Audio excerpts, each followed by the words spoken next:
Any system, in order to exist, must not be internally contradictory. That's logical. Otherwise, it will fall apart. Our research should be based on this principle. Therefore, we need to analyze clusters of message descriptions from different sources and examine them for contradictions. This will lead us back to the truth, since we have no other sources of information.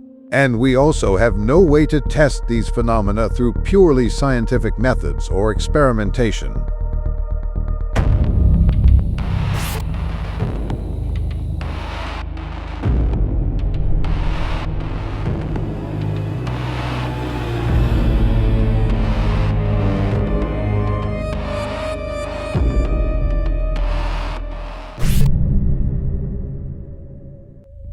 For example, let's return to the question of suffering on earth and the apparent contradiction in religious declarations that God is love, ideas that also align with descriptions of the near-death experience phenomenon. People consistently describe this light and love and say that this light is God or a divine light. This immediately raises a question. If God is love, then what are suffering, torment, and pain? Why should they exist at all, and what is their root cause? To explore this topic, we'll need to touch on esoteric knowledge. What data do we have in this area? Since the topic of NDEs is closely connected to out-of-body experiences, let's start by looking at Robert Monroe. What did he uncover on this subject?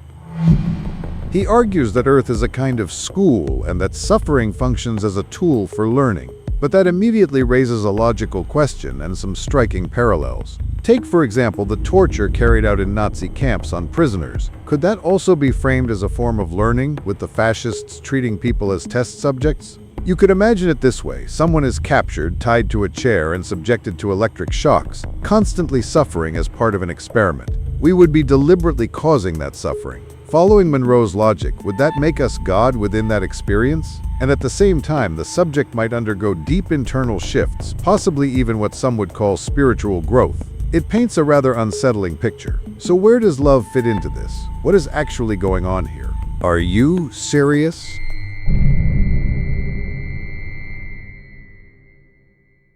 In terms of the idea that Earth is a place of constant suffering, the same was already true a billion years ago, starting from single-celled organisms. The entire evolutionary record of life is one of perpetual consumption, everything devouring everything else. What kind of school could that be? There's an obvious logical contradiction here. Anyone who graduates from such a school, what kind of degree would they receive? A maniacal egoist or a saintly altruist? You can answer that yourself if you think critically. At the same time, one can always fall back on the claim that we are limited by our nature and incapable of understanding the full laws of multidimensional worlds and timelines, because, while embodied in a physical body, we do not possess access to the higher self.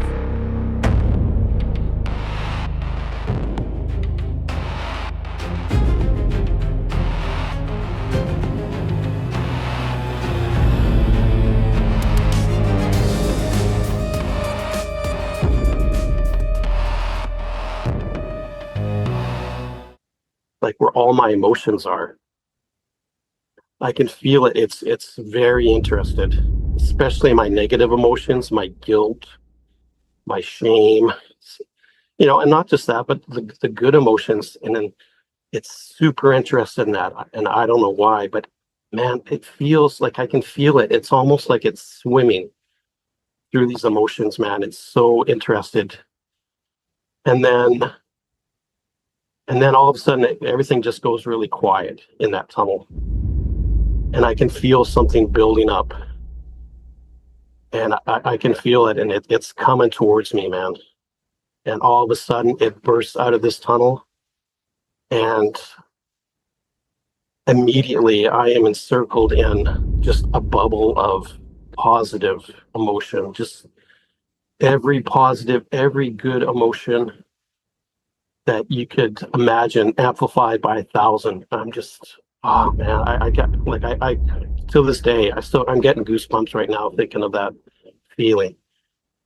And what's coming out of the tunnel is, I can't see it, but it's like it feels like just like an avalanche of water just flowing over me, and I'm encased in this bubble of just goodness. And it looks like transparent, clear electricity. And it's just flowing out. And then the room became, everything became very still. And the room kind of darkened. And my daughter was no longer standing there. And my wife was no longer standing beside me. In my perception, I was still sitting on the bed. I was still in the bedroom. But, you know, there's something in the room with me. And it kind of scared me, because I kind of looked to my left and I got a glimpse of something spinning, and I really started getting scared. And the spinning continued, and as I looked over to my left, it was like almost like a door sliding open, except it was curved, like a corner shower door, you know, those plastic ones that are curved and they open. And it opened, and there was like this white static calming, soothing light coming out. But I was just hit with this wall of intelligence, man. Just it gobsmacked me, man. It was just, the intelligence was just washing over me. And I was trying to figure out like how intelligent, like I've never encountered anything like that. And the intelligence was, I think it was like, I was trying to put a number on it. Like, is the IQ like 500, 1,000, 10,000? I think it was unlimited. That one after, and I thought about it, but at the time I was like, holy smokes, what the hell is this?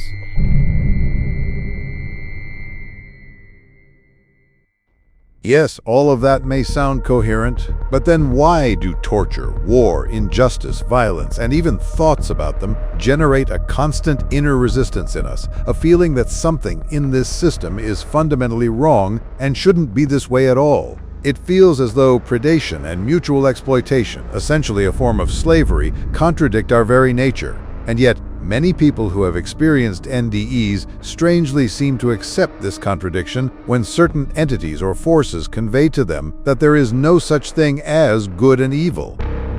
I was adopted when I was 14 months old, and I was adopted into a very dysfunctional home.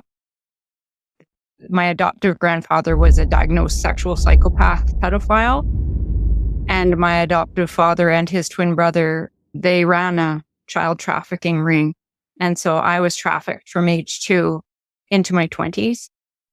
So I went through a lot of extreme, horrific situations and lived in that criminal underworld and saw a lot of things that a lot of people wouldn't believe. And it left me with very extreme after effects that I've been working through for many, many years. And well, the NDEs happened before age 10. And one of them was through near drowning. And one of them was from a drug overreaction. And it was at the hands of the abuser. And at that point is when I felt a tug. It was like I was being pulled. And I didn't have a body anymore, but it kind of felt like the chest area. And it was this real pull. And things started to move very fast. And I was pulled along and still curious, right? And then the light came and I was pulled toward this light. There was a being there, 2 beings of light, and they didn't have form like a person. They were, it was hard to describe with words. They were just vibration and energy and colors that kept undulating. But the main thing was that it was pure unconditional love that they were made of and that was receiving my essence. And so these 2 beings of light were they were just helping me to remember what I had signed up for. And the biggest takeaway that stuck with me was the unconditional love and the no judgment. Put simply, it ends up looking like this. A God who is said to be love created something like a prison or a torture chamber in order to torment the very conscious beings he created.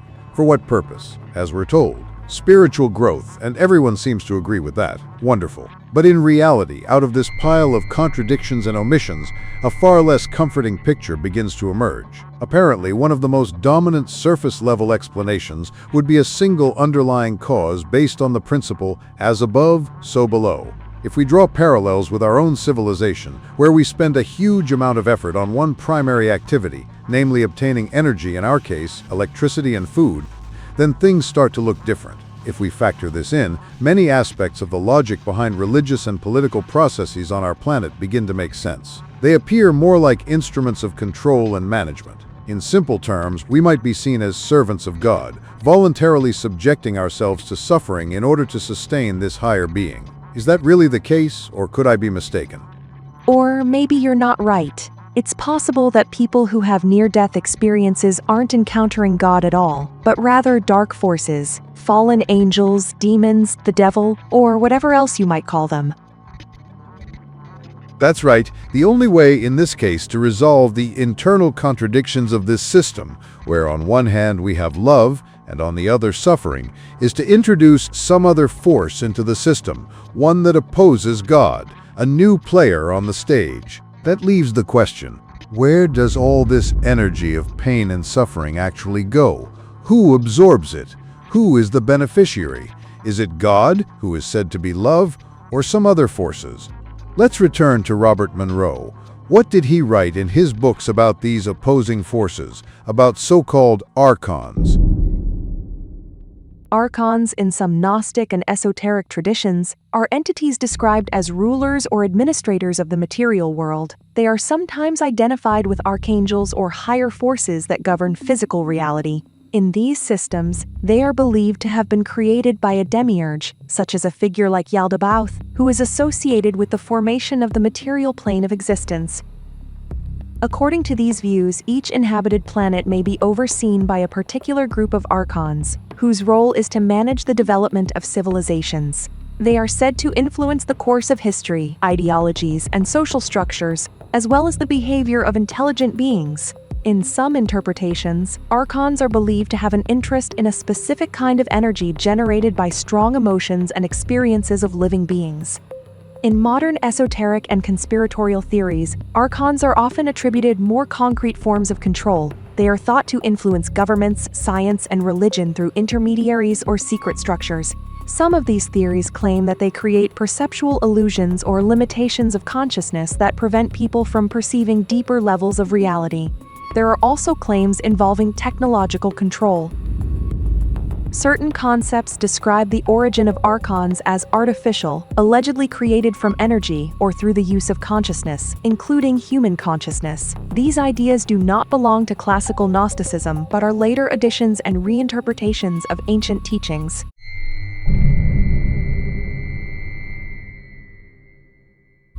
Archons are sometimes contrasted with demons from the Goetia, with the latter considered subordinate to them. However, such a hierarchy exists only within specific esoteric systems and is not universal.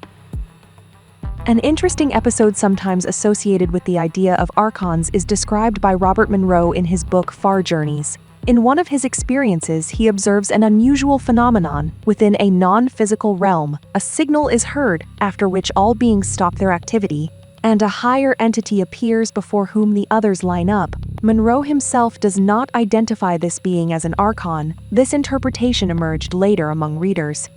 In a number of esoteric traditions, it is also claimed that archons use the Enochian language, a mystical language believed to possess special properties and connections to angelic or higher beings. In classical Gnosticism, archons are described more as cosmological forces or principles, while many of the modern details, such as technological control or specific scenarios of governing humanity, are later interpretations. I'd like to add another highly detailed esoteric teaching to this, The Rose of the World by Daniil Andreev, in which he describes in depth a multiplicity of worlds and the structure of the universe, somewhat similar to Robert Monroe. But that's a separate topic since the concept is quite complex. For now, we're only interested in the parallels. For example, in both authors' frameworks, humanity appears as a kind of source of nutritional energy. Monroe calls this substance lush, while in Andreev's system it has two forms: Gavaha, a burning energy released at the moment of bloodshed, and Shava, a psycho-emotional radiation. In both cases, these energies are described as nourishment not for divine forces but for demonic entities. If we assume that the energy of pain and suffering is not consumed by a being that exists through love, but rather by opposing forces that feed on pain and suffering, then we can logically resolve this contradiction within the worldview being constructed. In that case, the wardens of this prison would not be divine forces at all, but tormentors, archons, or demons. However, this is a subject for a separate and much more detailed investigation.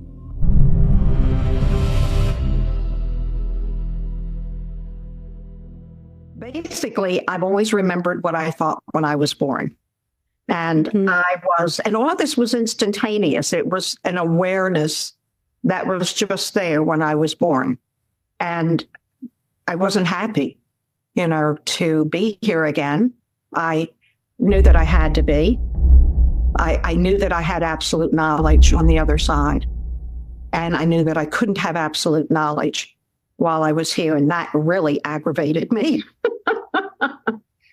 So I knew that I did not want to come here, but I knew that I had to, that I was told to. And so for those of us who remember how wonderful it is and the joy and the love, and I'll use the word bliss, how blissful it is. Yes, we're not questioning whether we have a choice or not. We're just so happy to be doing whatever it is we are to do. It all feels wonderful. It's not a chore. It's not like, oh, I have to do this paperwork. I would say that sounds like it's coming from the human perspective. They shouldn't have sent us here because it's so unpleasant and they didn't know. I just feel that's from the human perspective. If I'm correct, that one purpose of being here, of the greater drama, is to move humanity forward, it's not up to me to question that, because we're all playing roles, and yet we're not. I don't feel that we are puppets, that we're being manipulated. We're marionettes being manipulated. It turns out that we can't always trust the accounts of people who have experienced NDEs. Again, we are looking for a pattern, a kind of template through which we can examine all these cases. What's interesting is that after the light transition, the descriptions begin to diverge sharply. If such a deviation exists in the system and the level of noise in the data increases, that suggests that some kind of interference may be occurring at that point. As a result, memories and descriptions could be altered or replaced with almost anything. It's possible that the goal of this would be to prevent the person from questioning anything internally, to ensure that whatever narrative is presented to them feels satisfying enough that they simply accept it. This could take the form of visions of Jesus, the Virgin Mary, Muhammad, Buddha, aliens, relatives, literally anyone. They might even all appear at once. The key point would be that the person's consciousness feels satisfied and doesn't ask further questions, instead blindly believing in this nonsense. It's strange. I was immediately reminded of the books Passport to Magonia by Jacques Vallée and Masquerade of Angels by Carla Turner. It's similar to the UFO phenomenon. The descriptions also reach the point of absurdity.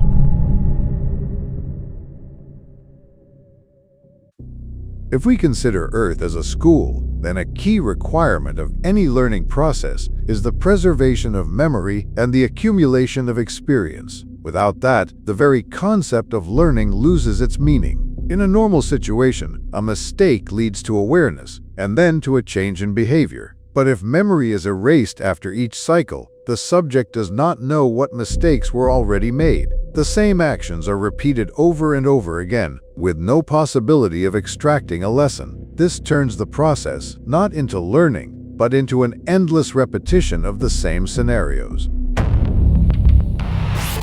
Wait, but supporters of the school idea would say the soul still remembers somewhere, just not on the personality level. Then the question is, how can that be used? If the personality, the one actually living and making decisions, has no access to that knowledge, then practically speaking, it doesn't exist. Learning without access to knowledge is a fiction. In the reincarnation model, it is claimed that memory of past lives is absent. Therefore, there can be no consistent curriculum, no accumulation of knowledge, no awareness of past mistakes, meaning no real development through experience. This logically contradicts the idea of a school.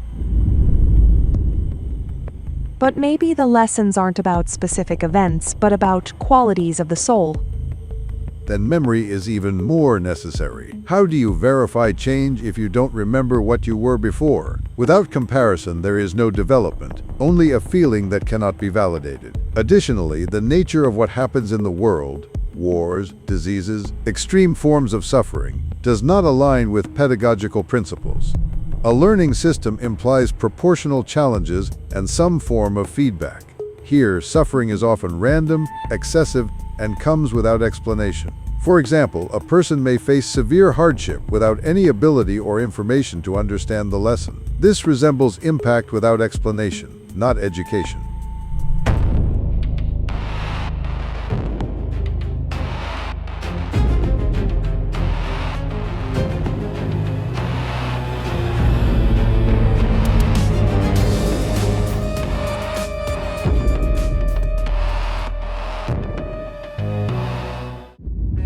Was full of love, and yet I was more and more attracted to what I perceived to be the center of the sea of light.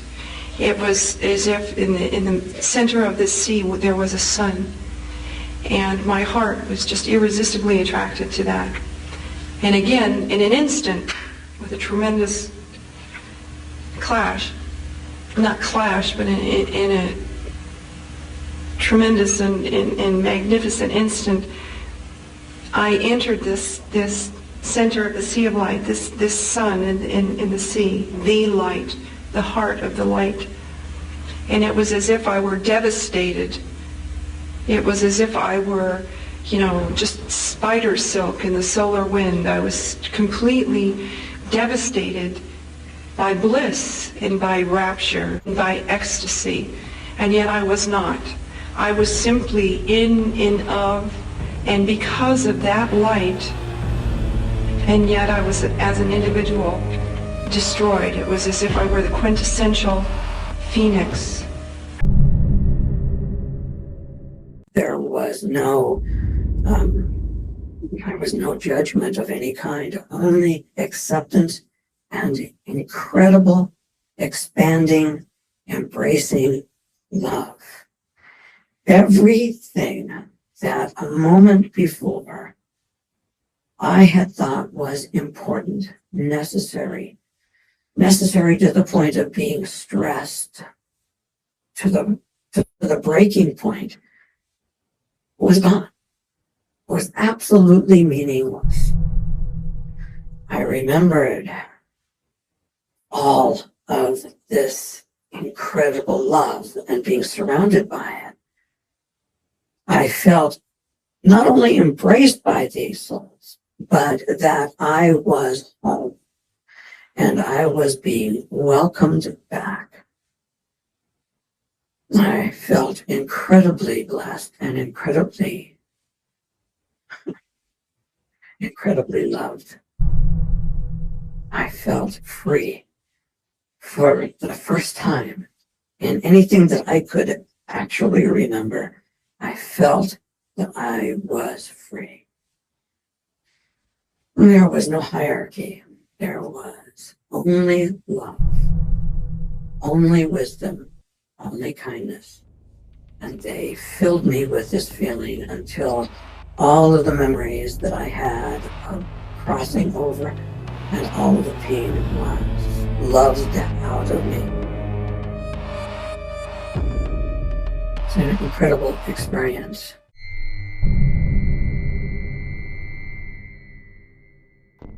Okay, but people say suffering builds character. It does, when there are limits and meaning, when there's an understanding of why and how it works. Here, there is often neither proportion nor explanation.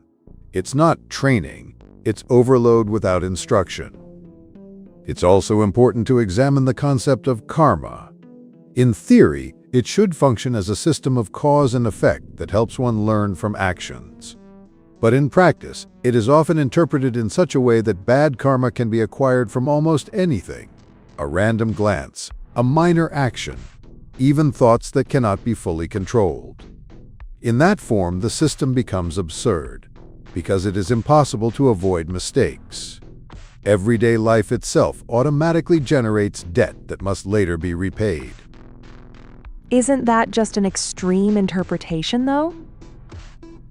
Even if it is, the core logic remains. The criteria are vague and unattainable. You cross the street, give a driver a wrong look, and that can already be labeled as negative. You cannot live without generating karma, which means the system is structured so that you are always in debt. If we add the assumption that the evaluation of actions and the assignment of karma is not objective, but carried out by external forces, the situation becomes even more paradoxical. The subject is placed in a position where it is impossible to act correctly by definition, because the criteria are either unclear or unreachable. This creates an endless cycle of guilt and correction that cannot be completed. But isn't karma supposed to encourage good behavior? Ideally, yes. But if the rules are unclear and punishment is inevitable, it's no longer motivation, it's a containment mechanism. If we combine this with the idea of memory erasure, a closed-loop system emerges. The subject accumulates karma but does not remember why, continues to perform inevitable actions that generate more debt, and has no way to exit the cycle through awareness because access to past experience is blocked. So you're saying there's no way out? On the contrary, I'm saying that in this model, there is no learning. And if there is no learning, then by definition, it is not a school. It is a system of repetition without progress. Now, if we consider the idea of an ideal system of control, the logic becomes even more coherent. To create a system in which participants willingly agree to take part, it is necessary to alter their perception. This is achieved through a paradigm shift, a state in which the subject accepts imposed rules as natural and correct.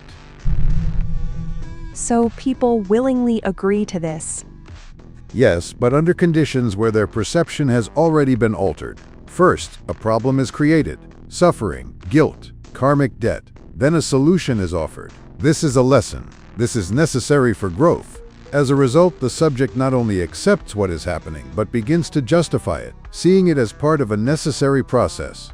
In this model, there is also a proposed mechanism of reprogramming consciousness, a strong emotional impact that creates a sense of love, trust, and correctness. After such a state, critical thinking is reduced, and the subject becomes more susceptible to suggestion.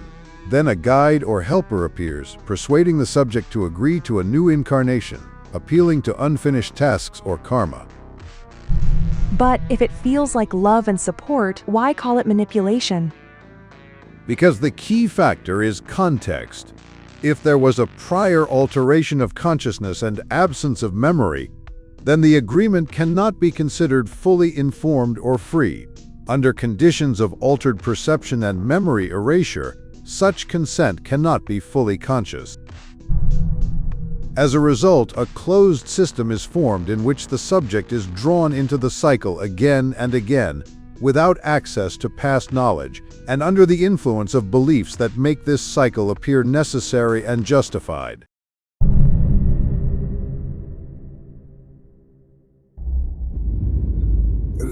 It's like anybody who's had any kind of really good narcotics in the hospital would know this feeling, because it reminds me a lot like I have chronic pain to this day, so I've had to get a lot of different types of drugs in the hospital the last decade and a half. So it's kind of like the best drug you've ever had without all the side effects, without the nausea, without all that. It's kind of like you just had the good feeling and nothing else. It's kind of like that, but times a million. And what these people say, they call it love. Yes, it's love. I agree with them, but it's something you can't describe in any language that I know yet. It's like this is like, you feel this warmth, and it was almost like I was being embraced, and as I was kicking out of my body, like I had this it's like somebody was like helping me, holding me so I wouldn't come out too fast, kind of thing. And I was just like, oh, no more pain, because up to that point I was in severe pain. You know, the pain was so bad before this surgery, this 5th surgery I had. I was over it. I did not want to be in this body anymore. I was just ready to give up and, you know, move to Oregon and have assisted suicide or something. That's how bad the pain was. But when this happened, there was no pain. It was just like, you know, it was just like somebody gave me the shot of the best drug you could ever imagine. And that's how this love they're describing feels. I'm sure they would agree with me on this. And he showed me that, and I hadn't even remembered that. And he said, I never left you. It was you who turned away from me. And it just blew my mind, because he was right. And all that time I thought I was abandoned, but he was right. And I had, but he had never left me. And he sent me this love, this like never ending love that was just so big and so expansive that it was like I wanted to explode. Like my body at the time couldn't even handle that much light. There wasn't really any goodbyes or anything, but I felt one last I love you from all those lights. And I say I love you, but I mean, I felt a hug, a massive tsunami of I love yous. And then, boom, I was back above my body, and they're performing brain surgery.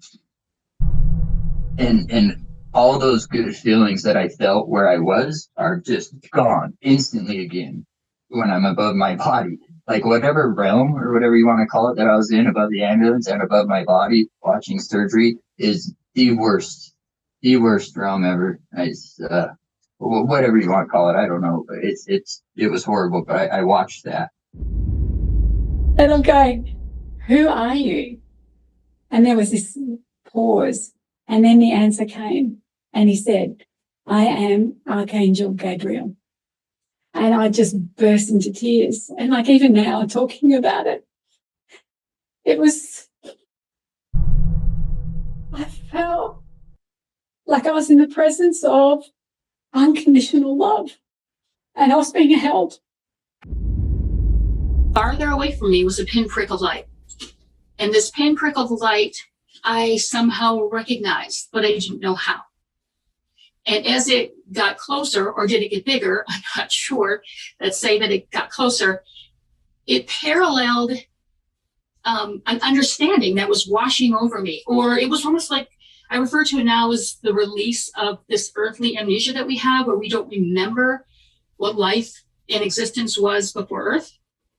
And all of that was starting to fall away as it got closer. And as it got closer, it resonated this beyond love, beyond compassion. I sometimes compare it to a grandfatherly love. Just, there was nothing I could have done wrong.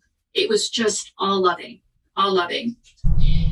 And I realized that that I had a choice to be assimilated by that. But I stayed back somewhat, and I don't want to say that it talked to me. It's almost like it was a download of information. But what I was my raw essence there. It was beyond what we assume is our mind even. But I was still myself. I still had my history. I still had my personality. And it was, when you, not only did I not have a body, my own identity was stripped from me at that point. Almost everyone who has had a near-death experience talks about the same thing, an overwhelming, absolute love. How can that be explained if all of this is some kind of control system?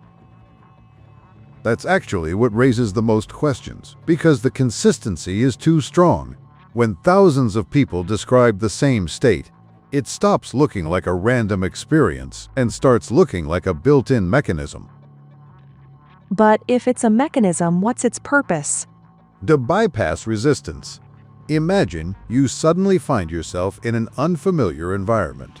Without a body, without any usual reference points. That's potentially a stressful situation. And instead of fear, you're hit with the exact opposite. A wave of total peace and love. It instantly removes anxiety and makes you completely open. So it's like a switch in state? Exactly. A sudden shift into a mode of complete trust. In that state, a person doesn't analyze, they accept. It's not about thinking, it's about experiencing. But people say it feels more real than reality. And that's what makes it even more powerful. When something feels like the ultimate truth, you don't feel the need to question it. You don't analyze. You just go along with what's happening. So it's like a preparatory stage.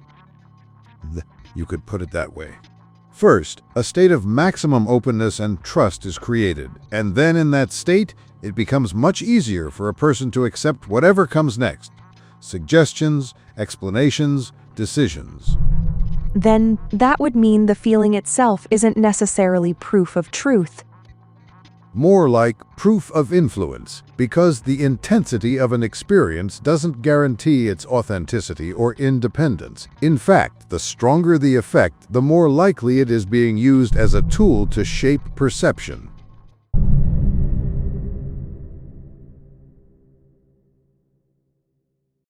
It felt like another place, another dimension. I knew that I wasn't on Earth. I knew that I had left.